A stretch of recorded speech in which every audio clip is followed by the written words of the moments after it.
Innal hamdalillah, nahmaduhu wa nasta'inuhu wa nastaghfiruh, wa na'udzubillahi min syururi anfusina, wa min sayyiati amalina, may yahdihillahu fala mudhillalah, wa may yudlil fala hadiyalah. Asyhadu alla ilaha illallah wahdahu la syarikalah, wa asyhadu anna Muhammadan abduhu wa rasuluh. Allahumma sholli wa sallim wa barik ala Muhammadin wa ala alihi wa sahbihi ajmain. Amma ba'du. Hadis ke-8 dari Ibnu Abbas radhiyallahu anhu, bahwa Nabi Shallallahu alaihi wasallam pernah mandi dari air sisa Maimunah radhiyallahu anhu. Diriwayatkan oleh Imam Muslim. Hadis ke-9 dari Abu Hurairah radhiyallahu anhu bahwa Rasulullah Shallallahu alaihi wasallam bersabda, sucinya tempat air seseorang di antara kamu jika dijilat anjing ialah dengan dicuci 7 kali. Yang pertamanya dicampur dengan debu tanah. Dikeluarkan oleh Muslim. Dalam riwayat lain disebutkan, hendaklah ia membuang air itu. Menurut riwayat Tirmidzi, yang terakhir atau yang pertama, dicampur dengan debu tanah. Kosakata hadits, kata, tuhur, merupakan isim masdar. Kata, mualago, sama dengan menjilat, artinya meminum dengan ujung lidah. Dan ini cara minum anjing dan hewan-hewan buas lainnya. Kata, eturop, sama dengan debu, yaitu sesuatu yang halus di permukaan tanah. Kata, faliuriku, yaitu hendaknya ia menumpahkannya, air, ke tanah.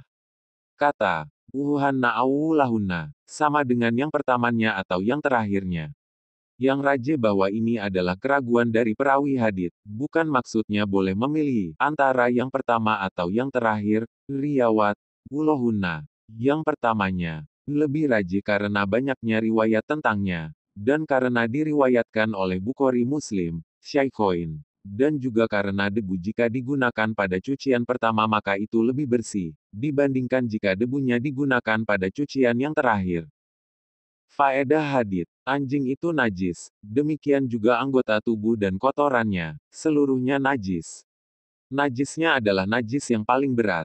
Tidak cukup untuk menghilangkan najisnya dan bersuci darinya kecuali dengan 7 kali cucian. Jika anjing menjilat ke dalam wadah, maka tidak cukup membersihkan jilatannya dengan dibersihkan saja, tetapi mesti dengan menumpahkan isi di dalamnya kemudian mencuci wadah tersebut sebanyak 7 kali, salah satunya dengan debu. Wajibnya menggunakan debu sekali dari 7 kali cucian, dan yang lebih utama pada cucian pertama sehingga air digunakan untuk cucian selanjutnya. Penggunaan debu tidak boleh digantikan dengan pembersih lainnya karena, dengan debu dihasilkan kebersihan yang tidak diperoleh jika menggunakan bahan pembersih lain. Tampak dari kajian ilmiah bahwa debu memiliki kekhususan dalam membersihkan najis ini, tidak seperti pada bahan pembersih lainnya. Ini merupakan salah satu mukjizat ilmiah pada syariat Muhammad ini yang beliau tidak berbicara dari hawa nafsunya, melainkan berdasarkan wahyu yang diwahyukan kepadanya. Sesungguhnya debu adalah kata yang tercantum di dalam hadits, wajib kita mengikuti nas. Seandainya ada benda lain yang boleh menggantikannya maka tentu telah datang nas yang menjelaskannya. Dan tidaklah rohmu lupa, al-ayah. Menggunakan debu boleh dengan mencampurkan air dengan debu atau mencampurkan debu dengan air atau dengan mengambil debu yang telah bercampur dengan air, lalu tempat yang terkena najis dicuci dengannya. Adapun dengan mengusap tempat najis dengan debu saja, maka tidak sah.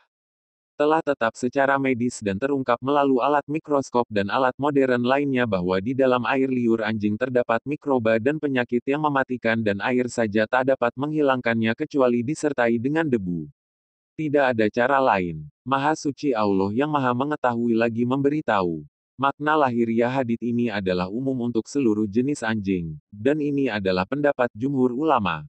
Akan tetapi sebagian ulama mengatakan, anjing untuk berburu, menjaga kebun, anjing peliharaan adalah anjing-anjing yang dikecualikan dari keumuman ini.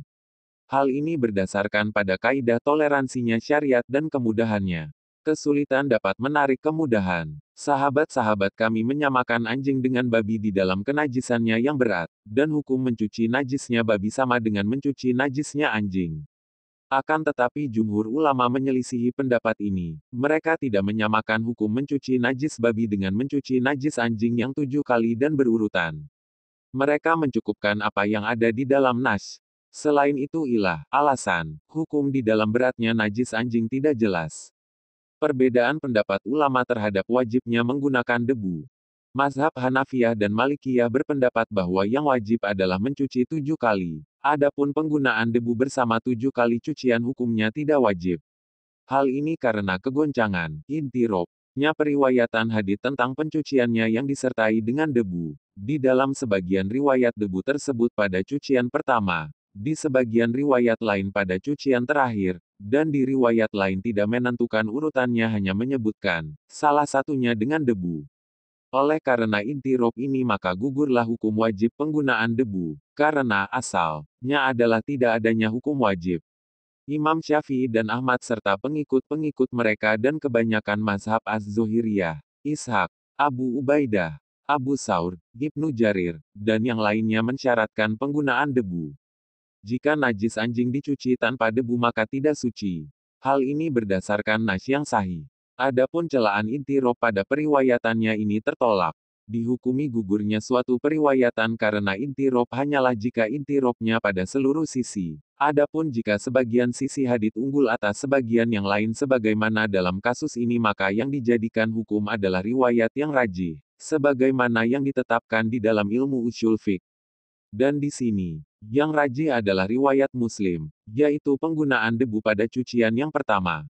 Perbedaan pendapat ulama, apakah najisnya anjing ini khusus pada mulut dan air liurnya saja, atau umum seluruh badan dan anggota tubuhnya?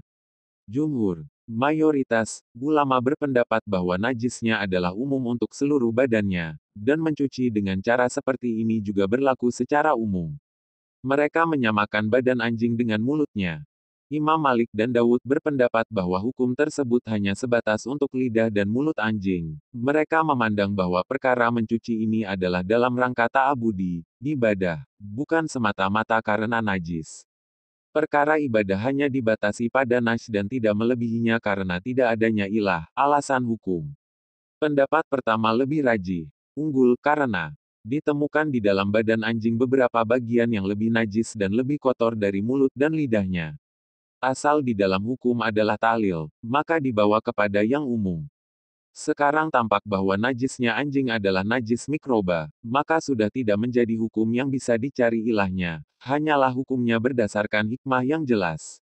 Imam Asy-Syafi'i berkata, seluruh anggota badan anjing berupa tangannya, telinganya, kakinya, atau anggota badan apapun jika masuk ke dalam wadah, maka wadah tersebut dicuci 7 kali setelah menumpahkan isi air di dalam wadah. Profesor Tobaro berkata di dalam bukunya, Ruhuddin al-Islami, di antara hukum Islam adalah menjaga badan dari najisnya anjing.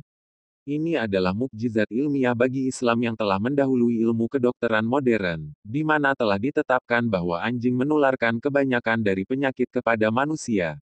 Sebab anjing mengandung cacing pita yang dapat menyebabkan penyakit kronis berbahaya bagi manusia. Telah ditetapkan bahwa seluruh jenis anjing tidak terlepas dari cacing pita ini, maka harus dijauhi dari seluruh hal yang berhubungan dengan makanan dan minuman manusia. Diterjemahkan dari kitab Taudihul Ahkam min Bulughil Maram karya Syekh Abdullah Al-Basam Hafizahullah.